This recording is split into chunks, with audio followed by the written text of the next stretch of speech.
All right, last night in the Senate, there was a vote to push through a continuing resolution. That's a temporary measure that will keep funding government. But tucked into this continuing resolution was a limitless ceiling or debt reduction ceiling lift. So they're lifting the ceiling on the amount of debt, which currently stands, I think it's, did I say $28 trillion, maybe a little bit more.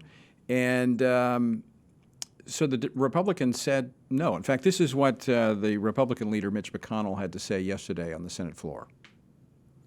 For more than 2 months now, Senate Republicans have been completely clear about how this process will play out. So let me make it abundantly clear one more time. We will support a clean continuing resolution that will prevent a government shutdown, get disaster relief to Louisiana, help properly vetted Afghan refugees who put themselves on the line for America, and support the Iron Dome assistance for our ally, Israel. We will not provide Republican votes for raising the debt limit. As we speak, Democrats are behind closed doors assembling a multi-trillion-dollar reckless taxing and spending spree. There's no chance Republicans will help lift Democrats' credit limit so they can immediately steamroll through a socialist binge that will hurt families and help China. Again, that was Senate Republican leader Mitch McConnell yesterday, and maybe at the beginning of the program, the national debt was $28 trillion. Now it's almost $29 trillion. Well, joining me now is someone who's certainly very knowledgeable about what is happening on Capitol Hill as it pertains to our financial situation. Congressman Jason Smith. He is the ranking member on the House Budget Committee, and he joins me now. Congressman Smith, welcome back to the program. It's great to be with you, Tony. All right, so what's the latest on these negotiations over the continuing resolution and the debt ceiling? You know, Tony, we're almost 50 hours from a government shutdown, and there has not been one funding appropriations bill that's passed out of the House and the Senate and sent to the president, because the Democrats have been more focused on other funding bills, such as the $3.5 trillion reconciliation package or the so-called infrastructure package. And so Mitch McConnell has made it very clear that he will support a clean CR for a couple weeks.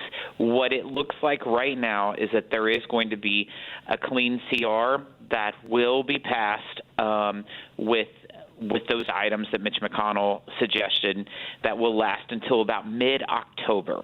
And that's also an important date to remember, Tony, because Secretary Yellen today came out with a letter saying that our debt limit will last until about October 18th. And over the weekend, you know, Nancy Pelosi called for marking up of this $3.5 trillion reconciliation bill, which the House Budget Committee, which I'm over, found that it's actually $4.3 trillion right now.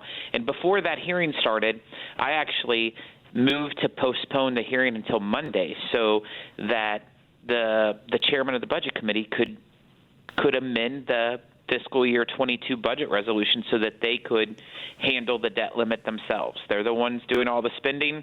This is an avenue that they can address the debt limit themselves.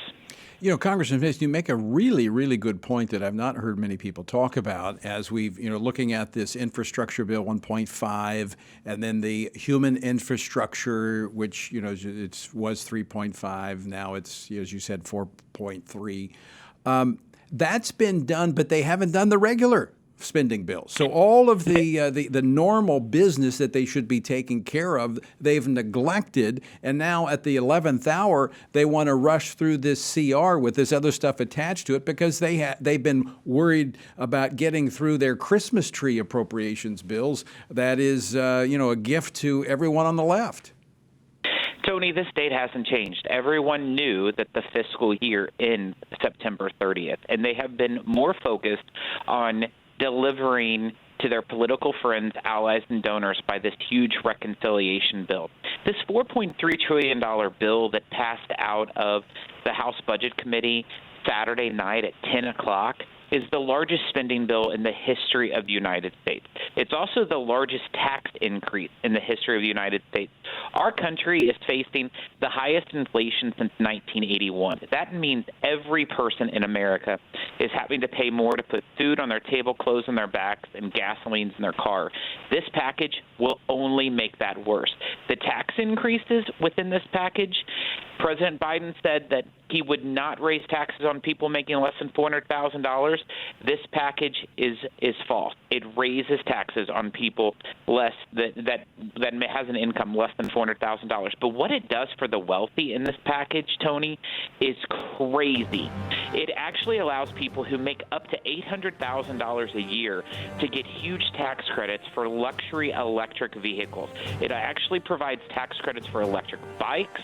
It provides taxpayer-funded paid family leave for people who make $500,000 a year. Plus, it forces tax-funded abortion. It forces tax-funded abortion. It's an awful piece of legislation, including amnesty for 10 million illegals. Congressman, we're out of time, but very quickly, will it pass at the end of the day? Is this going to pass? We're trying to save America, and to save America, it's to kill the bill. We're doing everything we can to stop this horrible spending bill. Well, we're grateful for it. Congressman, thanks so much for being with us.